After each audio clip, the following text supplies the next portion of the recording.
We move into our message time, I just take a step up here, put on a little bit different hat right now, and hopefully in the process, as we're going through the book of 2 Corinthians, take you in our Hemi Challenger to that destination that ultimately is the end of the book. But the beginning, hopefully, of some of your stories and the continuation of stories that have already been unfolding. And I like to use a storyline analogy because I truly believe that your life and mine are really part of a subplot of a greater story that God is doing in this world. And it is to bring to bear upon all of humanity the redemptive power of Jesus. And if you look at the vehicle on the screen, it's a purple one this week. You know anybody who drives a purple Challenger? If you see that guy, say, hey, can I have a ride? And then if you do, he'll probably say, yeah, come on in, because this car is built for at least 4 people. Probably jam 5 in there. If you're college students, we'll jam 20 in there if we need to.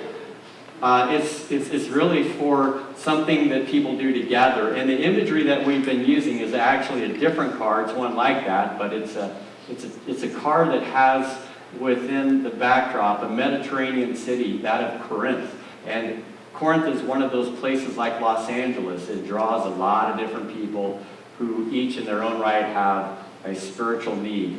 And yet they are beginning to experience something they never had by coming to a place called church. And this place called church is starting to provide answers to questions that they've had for a very long time. It's a place where they begin to discover the reality of who God is through the person of Jesus. And most of these people, to be quite honest, have heard stories of God, or should I say, the gods, and it's been a rather confusing and scary journey for them because the gods they've heard about haven't been so helpful after all. And as Paul, who is the writer of the book that we're looking at, who has been responsible for this place called the Church at Corinth, is writing this letter of 2 Corinthians, he's helping to lead them through a series of problems that they've been dealing with as the church is getting off the ground. Now, we all know this about believers. God loves us for who we are and where we're at, but he's never content enough to leave us there. And as much as we're not aware of it, he begins to reveal to us changes that have to happen in our lives in order to become the people that he wants us to become. And that, my friends, is a lifelong process. We begin to wake up to things along the way that we didn't see before, or recognize that we needed. For example, when I was in junior high, it really was the first time that I experienced something called a team in a meaningful way. And it was called a basketball team. Anybody ever played basketball in junior high or high school? You know how it works. Usually, if you're like me, you're from a smaller school, and it was a cadre of friends who said, let's try out for basketball. We did. We made the cut, and we had a lot of camaraderie. But when it came time to play, guess who spent a lot of time on the bench? Myself. Partly because I wasn't particularly tall, and I wasn't particularly coordinated in that way, and I wasn't particularly great at playing basketball. But occasionally, in those rare moments when our team was winning, I'd get thrown in when the margin was wide enough that, there wasn't a threat, and get to play some. And it was so awesome to be able to engage in the thing that we practiced day and night, or should I say, afternoon and evening, every day to be a part of. And it really was, honestly, the first time that a team or camaraderie meant something. But what was so disappointing about it was the fact that I couldn't perform well in that venue. That spring I tried track, and there was the same kind of camaraderie. Kind of the same thing, though, being a late developer in junior high like I was, they really had a hard time finding a place for me. So desperate were they that at one point they had an opening for someone that they just didn't have a warm body to fill. And they said, Leonard, would you go and fill that spot? And I said, sure, I'll do it. What is it? And they said, shot put. And so I went and did it, and they checked the box. And you can imagine my career as a shot putter being what it was. I chose this vocation instead. It didn't end well. And it was a couple of experiences that I had like that told me I really like being a part of a team. I enjoy the camaraderie. I enjoy the friendship and the fellowship and the common purpose. But I honestly didn't enjoy so much the fact that, well, I couldn't do well in it. And maybe you've had that experience, or maybe you're on the other end of it. You did so well at it that there were people in the mix who just didn't have the opportunity like me. And if you took it to another level, perhaps people were scouting you, and they were saying, we'd like you to come to our college, and you considered it, and maybe you did, and you thought, in my experience up till now, I'm a pretty big fish, but when you go to college and you go through tryouts, well, they're a much bigger fish. And then you discover something called a pecking order, where there are the outstanding talents, and then there are the people that are pretty good, and then there are people that are good, and then maybe there was you. And all of a sudden it's humbling. And you think, wow, this could have been a great opportunity to be a part of a great team. But in our culture, pretty much everything is structured like that. The people that do well or have high capacity, they're at the top of the food chain, and the people that aren't, don't. But can you imagine a place where you could be a part of something where everyone can have the capacity to do pretty cool things? I wonder what a place like that would be like. I wonder how people would respond to each other. It'd have to be different for sure, because it's not anything like anything that we're used to, is it? And I wonder if that place, if it could possibly be a place, is a place where people like you and I, who maybe if you've related to my story, can discover that there is a 100% likelihood that God could do something through my life that was pretty amazing. I would say there is a place like that. Well, at least there's supposed to be a place like that. And it's called the church, which is so different in so many ways from what happens out there, at least by design, that when you go there, you find that place, church, is a place where I can shine, where actually something can shine through me. And that leads us to what we're going to talk about this morning. You see, there was a church that got off the ground in a place called Corinth, where you had pecking orders and food chains and all of that stuff. A place where people, rich and poor alike, could gather. People of high capacity and low capacity could gather. And by design, they were supposed to be equal around a meal that they ate together called the Lord's Supper. And it was so engineered that way that everyone could go into that place and be recognized by one another. And just like that song we used to hear back in the 80s and 90s, you know, that place where everybody knows your name. That's the place that Paul envisioned when he threw that in the mix at the city of Corinth. But he also had a problem. And the problem was this, that as people came in from out there, they started bringing a lot of ideas from out there. And one of them that was so preeminent, because in the backdrop of this community, of course, were the Olympics, so sports were definitely in play. But there was also trade, which meant business was in play. And there was also a very awesome environment and climate, which also came into play, which meant that the people who were well-resourced or well-able or well-capable, they did good. And the people who didn't have those abilities, not so good.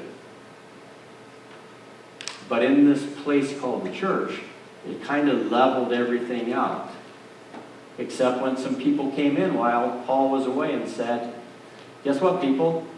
We have a higher capacity, we have a higher ability, and believe it or not, we've had some pretty spectacular spiritual experiences, which I'm sure you've never had. And this wowed everybody so much, but that they couldn't help but defer to them because, well, that's what you do to stars and celebrities. But as they're doing that, they're destroying the very culture that God had began to weave into their lives through the teachings of Paul.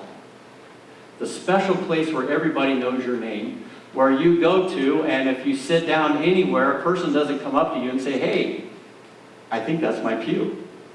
And I'll say, yeah, you do kind of stink, but that's a whole nother dumb joke. Okay? But imagine if it did start to stink that way. People come in and they start to say, in the food chain, you're kind of on the bottom, or you don't really matter, or God can't do much through you.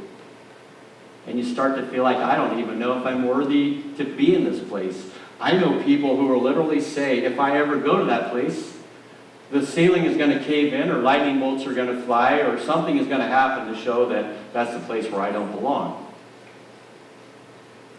But the little secret, and I would say it's a dirty little secret, but it is a blood-stained cross little secret that says, you do. You do. You do. But Paul's got some people in the mix that are just wrecking the thing. And they're very powerful people. But they're trying to take the world and make the church look like the world. And the church never does a good job trying to emulate the world, because the world is much better at it. And Paul's trying to undo that. And he's trying to help us to see who you and I should be. So I want to explore this, first of all, by, I'm going to do it this way.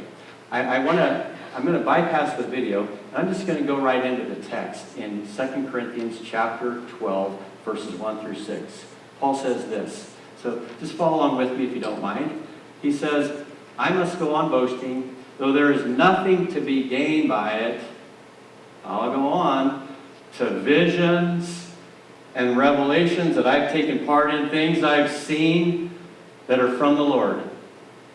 And so he shares that I know a man in Christ, but he's so humble about this whole thing, he doesn't want to say, but it clearly is understood by everyone, it's me, who 14 years ago was caught up to not the first or the second, but the third heaven, the place where all the action happens, whether in body or out of the body. I do not know.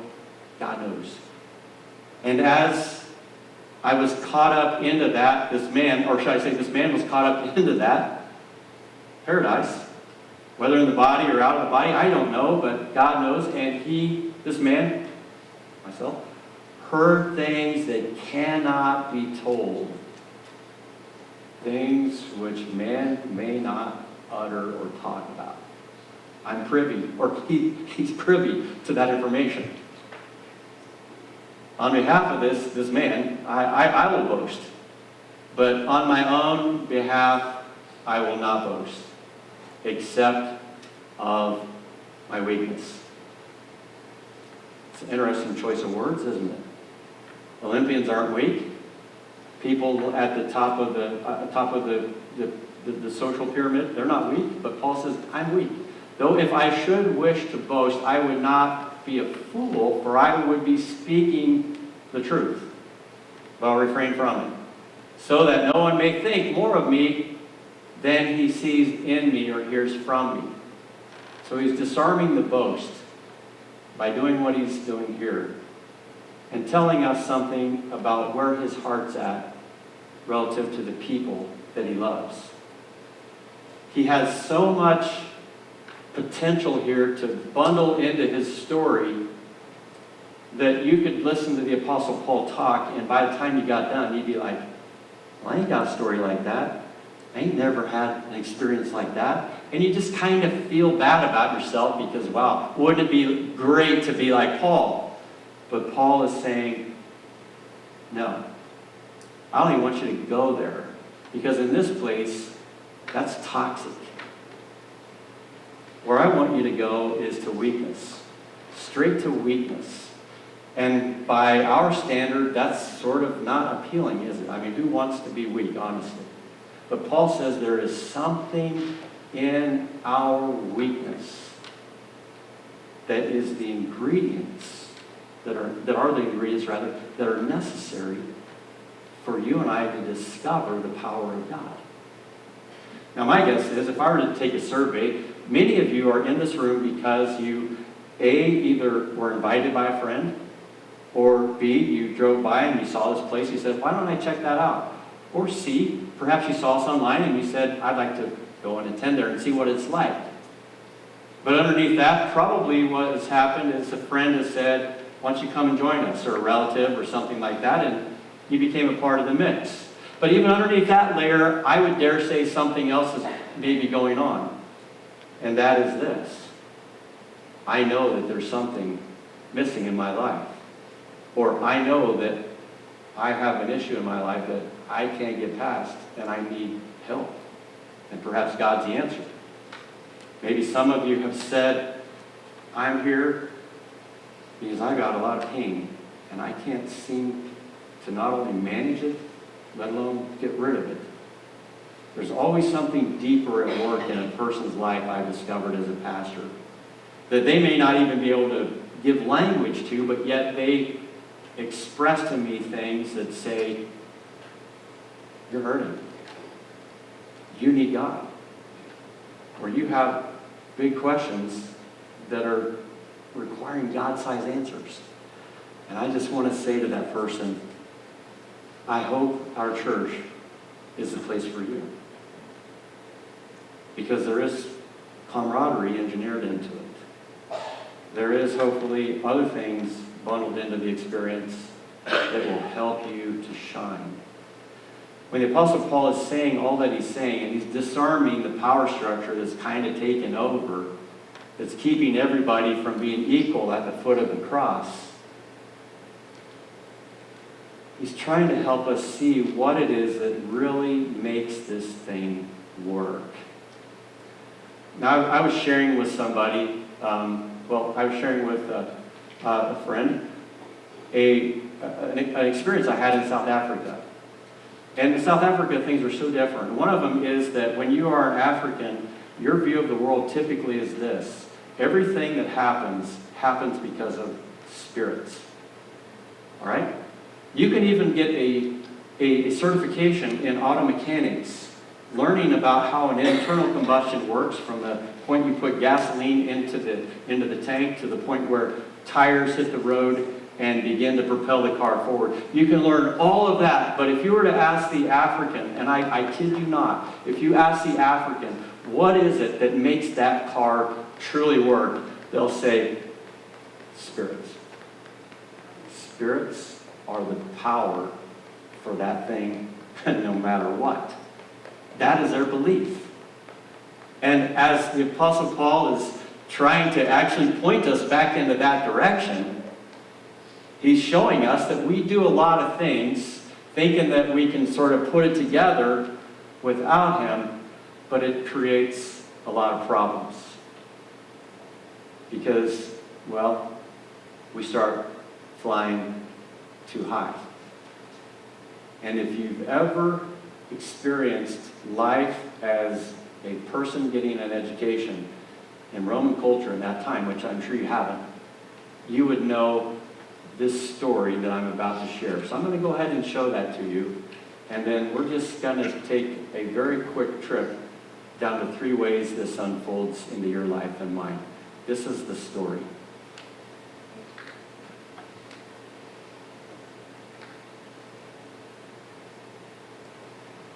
So if you were a kid in Rome, you would have experienced that story in some form, and it would have captured your imagination as Paul Bunyan or George Washington chopping down the cherry tree. All of those things have ours.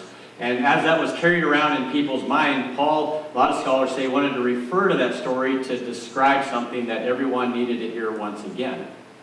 And that is, there is a place that we fly in relation to the gods, or only in this case, in relation to Jesus. And we all kind of fly at that same altitude. And as we do, we know that we can't aspire to go too high, and we can't expect somebody to place us too low. That there is just sort of that sweet spot that we all reside in. But the other problem that he wanted to showcase was what happens when we assume the status of God. And as people were hearing this story, maybe they were starting to tune into the Bible and recognize that pride is an issue as well in the scriptures, and so much so that repeatedly it's mentioned. And if you think about the fall of Icarus, is there a biblical passage that maybe you've thought about or heard as a kid that says pride goes before what? A fall. There's something about going too high that is damaging not only to the life, in this case of Icarus, but the pain that it created for his father, and then who knows who else. Okay, so you have all of that, and if we want to take that and we want to draw that into why we're here, it's because God has probably brought us in here through not great ability, but through great need. And so here are my points quickly. The first one that I want to share with you is simply this. This is how it progresses. Your weaknesses are designed to keep you humble. Now, maybe you don't want to share your weaknesses with anybody, but I would guess everybody in the room has something that you say, this is holding me back. If I were to share with you that as a 55-year-old, I feel aches and pains that I never felt at 29.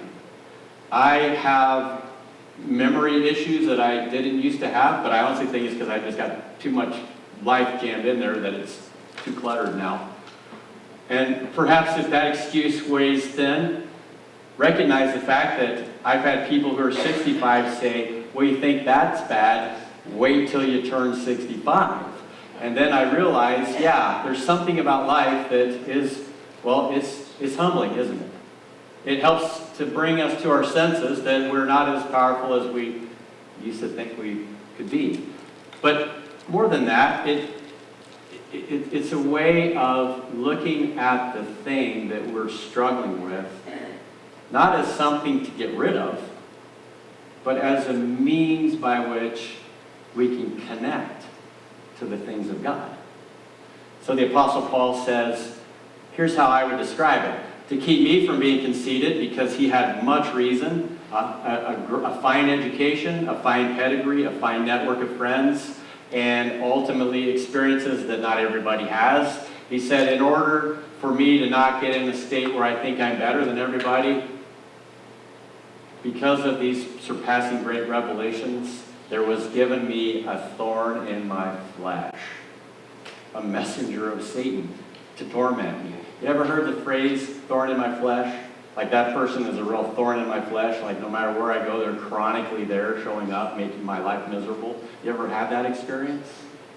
Or you ever had something that was just a burden that wouldn't go away, and you even prayed about it, and it still kind of stuck with you?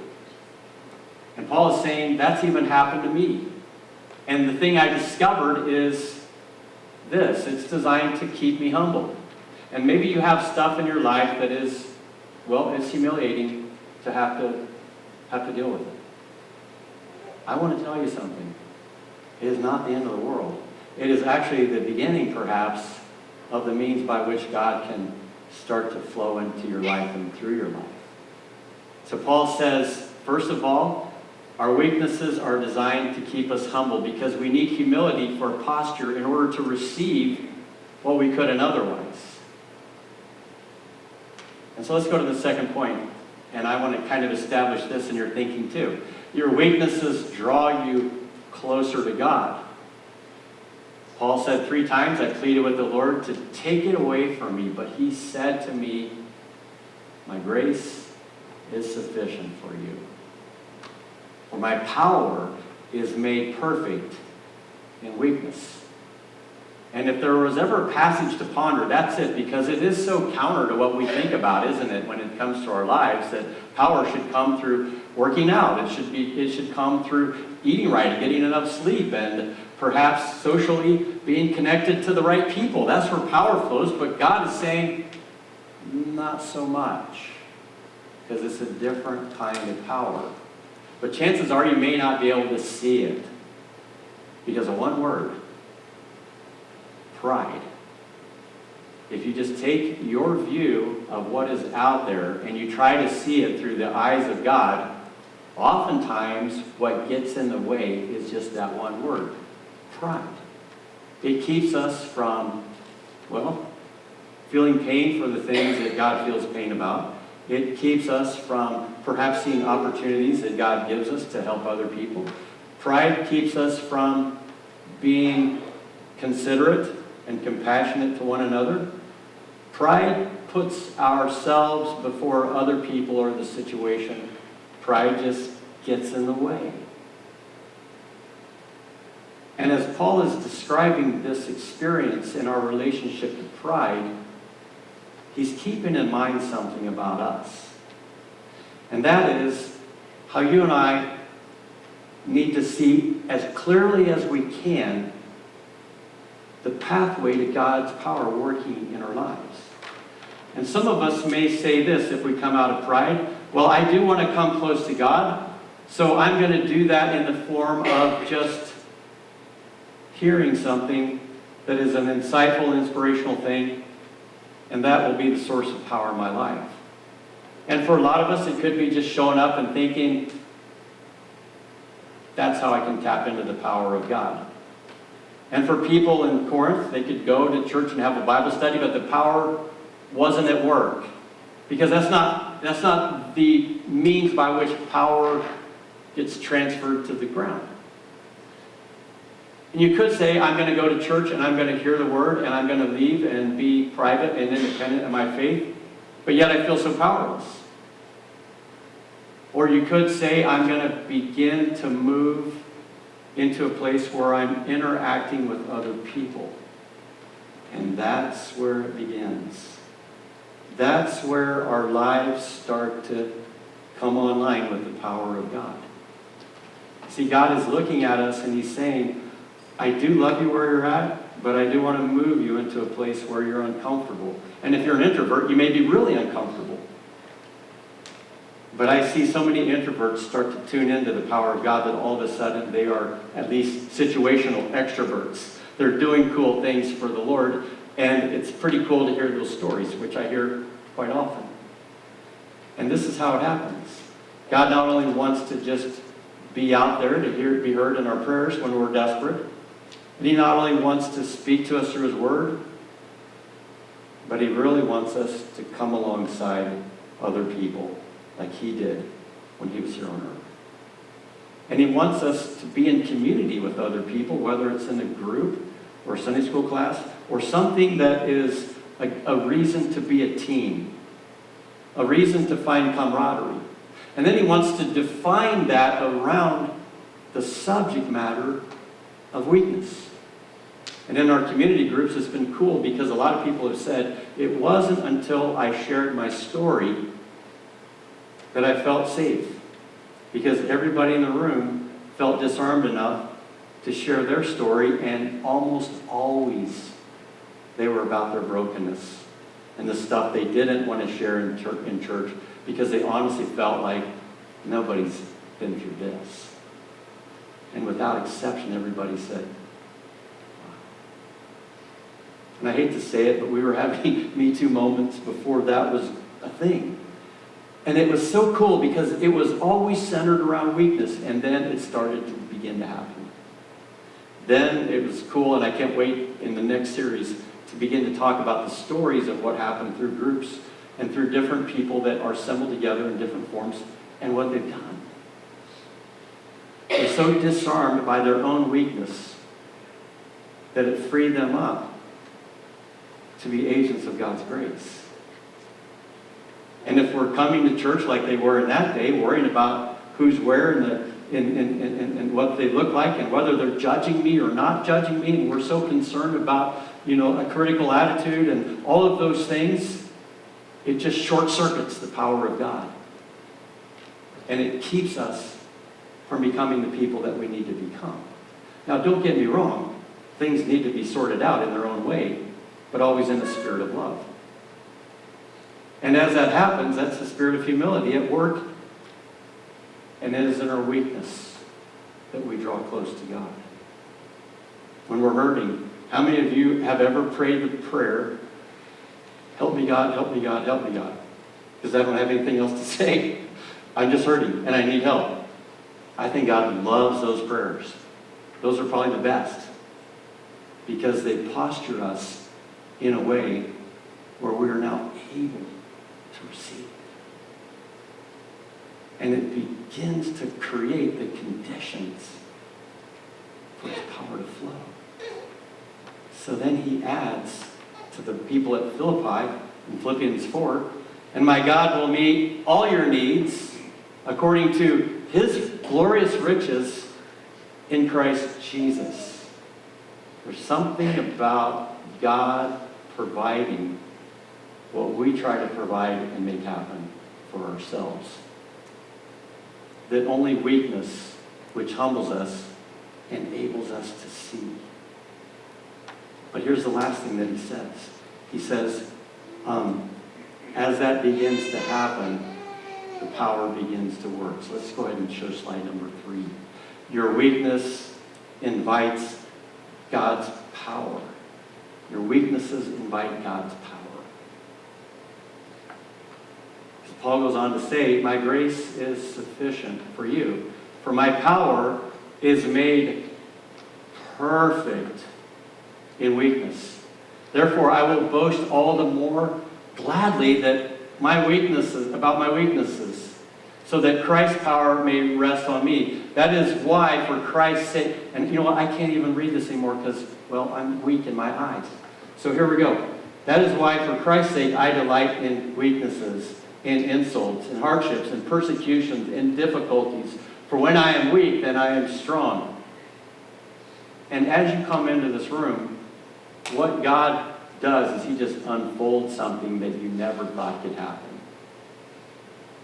His power at work in subtle and dramatic ways, beginning with each of you, with us, and then continuing through us together. On a sports team, there's always the good players, the mediocre players, and the bad players. In the church, there's always people who have weakness. Which, if you've been able to track with me, you know it is the precondition for power. And everybody gets to play. Everybody. Starting with a sufficient grace that enables us to come to God, not through wings that are held together with wax, but through a bloodstained cross that says, I entered your world, I came alongside, I died for you so that you can experience forgiveness. And maybe you've been powerless and weak in your shame, in something that you've gone through in life that has been a burden you've carried with you in secret everywhere. My friend, just lay it before a bloodstained cross and discover the power of forgiveness. And perhaps that grace has taken that form in your life, but you haven't been open to the fact that there are other people around you, maybe because in your own way, pride has been obscuring your vision to cry the tears that God cries, to see the hurting that God sees, to see the people that need encouragement around you that he sees. And the cool thing is, if you ask God and he provides for you, he'll give you the way. It's a cool power. And my dream is to see everybody on the team doing their part. It's so lovely to see Rachel share things about American Heritage Girls, because you've had your own story of brokenness. And where you're at is a miracle in the weakness you were feeling that empowered you for his kingdom. And I could look at a lot of you and say that has been the case time and time again. And my only job is to just kind of lay out the map for you and show you that it's there. And then hopefully, by the grace of God and through your prayers, we can create an environment that is called a church where these things can happen in ways that only God can imagine. Paul was seeing all that break down because they lost the map. And I've laid it out for you. And the map really begins with your own humility, your own posture of openness to God to say, Lord, I know you are safe. I know you are gracious. I know you are kind. I know you're loving. I hope your people are too. And if they are, I want to be a part of that. And I want to invite you to be a part of that. As we just take this time in a spirit of surrender, offering our lives to God and in our song that we're getting ready to sing together, trusting that everything that Christ did through a bloodstained cross, he enabled us to be